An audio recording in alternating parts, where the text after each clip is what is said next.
Audio 2 पुस्तक बालकों के विकास में अभिभावकों का योगदान। लेखक वेदमूर्ति तपोनिष्ठ पंडित श्री राम शर्मा आचार्य जी। शीर्षक कुपोषण जन्य अकाल मृत्यु का उपचार। रेल लड़ने, नाव डूबने, बस टकराने, बाढ़ आदि की किसी दुर्घटना में 100-200 व्यक्तियों की मृत्यु के समाचार पढ़कर सुनने वाले व्याकुल उठते हैं और उनकी सहायता के लिए सेवाभावी संस्थाओं से लेकर सरकारी सहायता विभाग तक पीड़ितों की मदद के लिए दौड़ पड़ते हैं और उपाय करते हैं कि ऐसी दुर्घटना फिर से न होने पाए। किंतु कितने व्यक्ति कुपोषण के शिकार होकर बेमौत मरते हैं, इसकी कोई खोज खबर नहीं लेता। समाचार पढ़कर खेद व्यक्त करने के अतिरिक्त ऐसा कोई उपाय नहीं करते कि इस आधार पर होने वाली अकाल मृत्यु की रोकथाम हो। उपलब्ध सूचनाओं के अनुसार निर्धन देशों के लोगों में एक वर्ष में प्रायः 1.5 करोड़ बच्चे कुपोषण के शिकार मिले। सारे संसार में 40,000 बच्चे प्रतिदिन इस व्यथा के शिकार होते हैं। तंजानिया के एक सर्वे के अनुसार 5 साल से कम उम्र वाले बालकों में से 30% इसी कारण मरते हैं। इसे वहाँ की कुल आबादी का 18% माना गया है।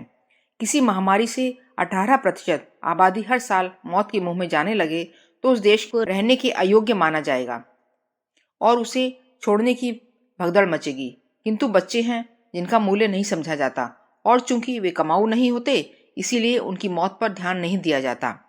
वे एक साथ एक जगह मरे होते तो भी देखने सुनने वालों का ध्यान उनकी ओर गया होता, पर वे जहां तहां अलग अलग जगह अलग अलग दिन मरते हैं, इसलिए उनकी उपेक्षा भी कर दी जाती है। जो भी हो, यह भी जनहानि तो है ही और उसका किसी देश की समूची आबादी पर असर तो पड़ता ही है। कुपोषण का तात्पर्य है शरीर को दिन भर के कामों के लिए जितनी शक्ति चाहिए उसका न जुट पाना। बच्चा हो या बड़ा, कुछ न कुछ काम दिन भर में करता ही है। उसे करने के लिए खुराक चाहिए।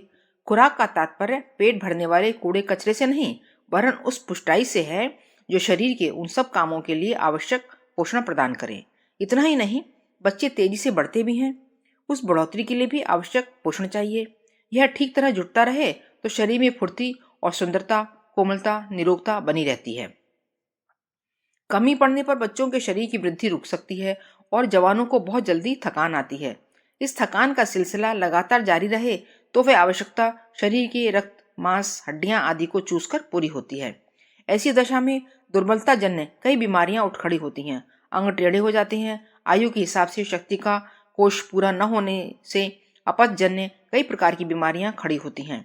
बीमारी की व्यथा, उपयुक्त चिकित्सा का अभाव, निस्सार खुराक का भार वहन, दैनिक परिश्रम की उपयुक्त शक्ति का न मिलना, यह सभी बातें मिलजुल कर अकाल मृत्यु का सहज कारण बनती हैं। घर के लोग उसे भाग्यहीन, मौत का शिकार पहले से ही मान बैठते हैं और फिर उसके बचने की वैसी चिंता भी नहीं करते जैसी कि करनी चाहिए। गरीबी होते हुए भी बच्चों की भरमार करते जाना कुपोषण का बहुत बड़ा कारण है। अच्छी खुराक में पैसा भी अधिक लगता है और खान पान संबंधी ध्यान तथा सतर्कता भी चाहता है। गरीबी की स्थिति में यह सभी बातें कठिन पड़ती हैं। फलतः बच्चे तो अकाल मृत्यु से मरते ही हैं, साथ ही माता को भी चपेट में ले लेते हैं। उसके शरीर से एक बच्चे के लायक दूध तो पूरी तरह निकलता नहीं, इतने में नया बच्चा पेट में आ जाता है। अब उसे दूध पिलाने में भी अधिक खुराक चाहिए। माता की गरीबी 2 बच्चों का भार एक साथ उठाने की स्थिति में नहीं होती। साथ ही गोद का एक या कई बच्चों का समूह जब दुर्बल बीमार रहता है तो उसकी परिचर्या में पूरी नींद ले सकना भी उसके लिए संभव नहीं होता।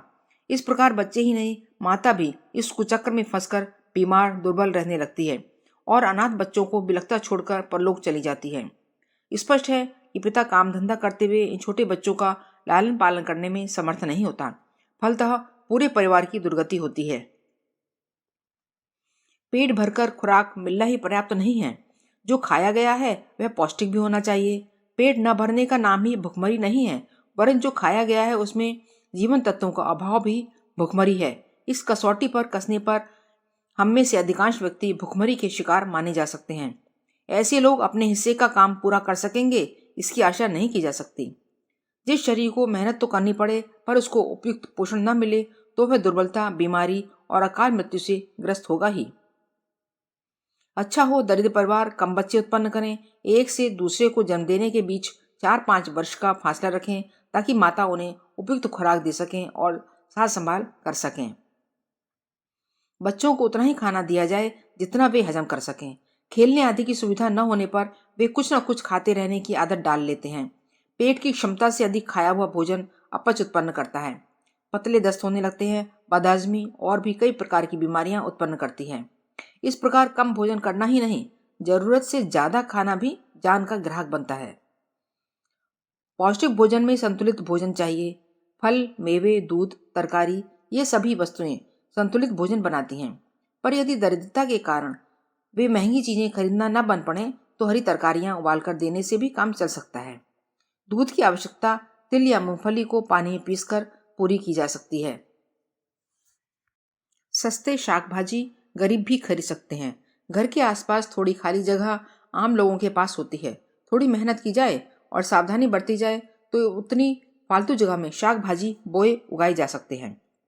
पकाने में गलती करना अच्छे खासे भोजन को बर्बाद कर देने के बराबर है।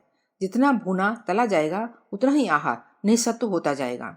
इसीलिए अन्न से लेकर शाक भाजी तक जितने कम भुने तले जाएं उतना ही अच्छा है। साधारणतया उबाल कर ही काम चलाना चाहिए। अन्न को अंकुरित करना लाभदायक है। कुपोषण जन्य बच्चे आमतौर से दुर्बल और बीमार रहते हैं। ऐसी दशा में वे श्रम या व्यायाम नहीं कर सकते, बैठे रहते हैं। चलने की उम्र होने पर भी चलते फिरते नहीं।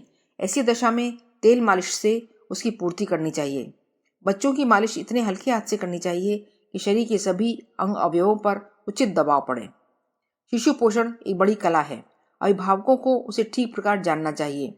कुपोषणग्रस्त बच्चों का आहार सुधार ही नहीं, उनके पालन पोषण संबंधी अन्य नियमों को समझना और निर्वाह करना भी आवश्यक है।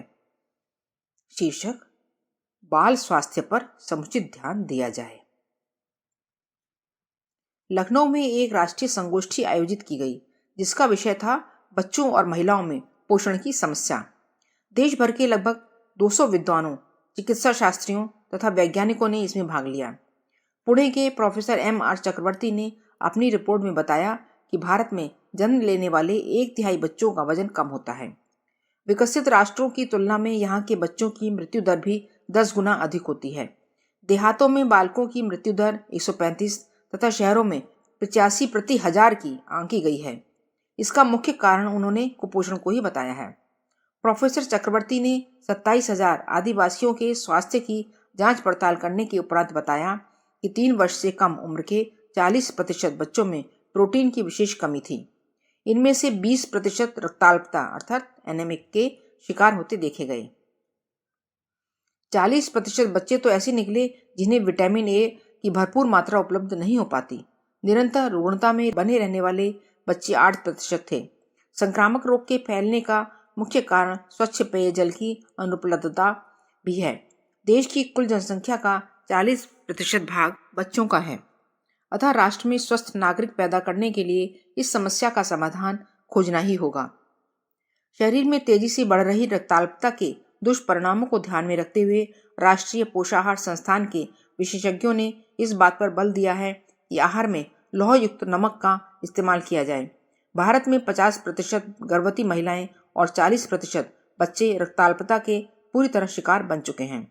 इससे शरीर की प्रतिरोधक क्षमता का तो ह्रास होता ही है, साथ ही अनेक तरह की बीमारियों को भी प्रवेश पाने का अवसर मिलता है। वस्तुतः यह समस्या अविकसित राष्ट्रों की है, जहां पर आहार में पोषक तत्वों की पर्याप्त मात्रा नहीं होती। घेंघा नामक रोग को भी आयोडीन युक्त नमक के प्रयोग से रोका जा सकता है। इसमें लौह तत्व की मात्रा अधिक रहती है। राष्ट्र को चाहिए कि लौह युक्त नमक का उत्पादन बड़े पैमाने पर करें। गरीब राष्ट्रों के लिए यह उपचार व्यवस्था अत्यधिक उपयुक्त समझी गई है और सस्ती भी। राष्ट्रीय पोषक आहार संस्थान के निदेशक डॉक्टर नरसिंह राव के अनुसार सामान्य नमक की उत्पादन लागत में ही 10 पैसे प्रति किलोग्राम अतिरिक्त नियोजित कर दिया जाए तो उक्त प्रयोजन की पूर्ति सुगमतापूर्वक की जा सकती है। रक्ताल्पता और घेंघा रोग के उन्मूलन में यह योजना बड़ी उपयोगी और प्रभावकारी सिद्ध हो सकती है। बच्चों के आहार में पोषक तत्वों के अभाव के परिणाम स्वरूप बड़े होकर उन्हें मानसिक कमजोरी, असामाजिक आचरण तथा मंद बुद्धि का शिकार बनना पड़ता है। ऑस्ट्रेलिया में मोनाश विश्वविद्यालय के डॉक्टर ऑर्नाट क्रेन ने इस प्रकार के अनुसंधान पशु पक्षियों के बच्चों पर किए हैं। तथ्य प्रकट करते हुए उन्होंने बताया है कि कुपोषण के कारण उनकी संपर्क कोशिकाओं की संख्या में 40% की कमी अचानक ही हो गई। उनकी जानकारी चतुरता और परस्पर व्यवहार में विशेष अंतर दिखाई देने लगा। मर्यादाओं के विपरीत क्रियाकलाप करने पर उतारू हो गए। आज विश्व में 30 करोड़ बच्चों के भोजन में पोषक तत्वों का अभाव है, जिसके कारण उनकी मस्तिष्कीय क्षमता दिन प्रतिदिन घटती चली जा रही है। इनके पोषण की समुचित व्यवस्था करनी ही होगी। शरीर को सुगठित एवं क्रियाशील बनाए रखने के लिए संतुलित भोजन की आवश्यकता को भी भुलाया नहीं जा सकता। सामान्यतः मनुष्य के दैनिक आहार में 3000 कैलोरी ऊर्जा, 90 ग्राम प्रोटीन, 450 ग्राम कार्बोहाइड्रेट तथा 90 ग्राम वसा की आवश्यकता होती है। बड़ी उम्र के लोग तो प्रोटीन की आपूर्ति अनाजों, दालों से कर लेते हैं, लेकिन बालकों की पूर्ति इससे नहीं होती। संयुक्त राष्ट्र बाल सहायता कोष तथा संयुक्त राष्ट्र खाद्य एवं कृषि संगठन के स्वास्थ्य विशेषज्ञ गरीब देशों की भूख और कुपोषण की समस्याओं को हल करने में तत्पर हैं। उनका कथन है कि उत्तम प्रोटीन की मात्रा शाकाहार से प्राप्त की जा सकती है।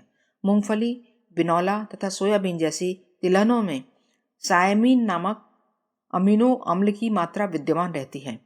शरीर के लिए यह उत्तम किस्म का प्रोटीन है। दक्षिणी अमेरिका में कुपोषण से संत्रस्त लोगों को बिनौले का आटा ज्वार या मक्का के आटे के साथ मिलाकर दिया जाता है। भोजन न केवल शुद्धापूर्ति ही करता है, वरन शरीर की आवश्यकता के अनुरूप पर्याप्त मात्रा में ऊर्जा प्रदान करने की क्षमता भी इसमें होनी चाहिए। शरीर को क्रियाशील और स्वास्थ्य को अक्षुण्ण बनाए रखने के लिए भी आहार की आवश्यकता अनुभव होती है। शरीर की वृद्धि और विकास के लिए संतुलित भोजन ही अधिक उपयुक्त बैठता है। भोजन का अर्थ खूब पेट भर खाना नहीं, वरन समुचित ऊर्जा प्रदान करना होता है। महंगे खाद्य पदार्थों से ही पोषक तत्व मिलते हों ऐसी बात नहीं है। शरीर की आवश्यकता अनुसार कार्बोज, वसा, खनिज, लवणों और विटामिनों को कम कीमत वाले शाकाहार से भी प्राप्त किया जा सकता है। दूध की यदि कमी पड़ती है तो हरी पत्ती वाली सब्जियों से इस प्रयोजन की पूर्ति हो सकती है। अच्छा हो परिवार संस्था में गृहिणियां इसका ध्यान रखें तो बच्चों को कुपोषण से बचाया जा सकता है। आहार विद्या के निष्णातों ने संतुलित भोजन की महत्ता को अंगीकार किया है। उनका कथन है कि शाकाहार से इसकी पूर्ति आसानी से की जा सकती है। कैल्शियम जैसे खनिज और विटामिन शरीर के संरक्षण में काम आते हैं, जिन्हें दूध और दालों से प्राप्त किया जा सकता है।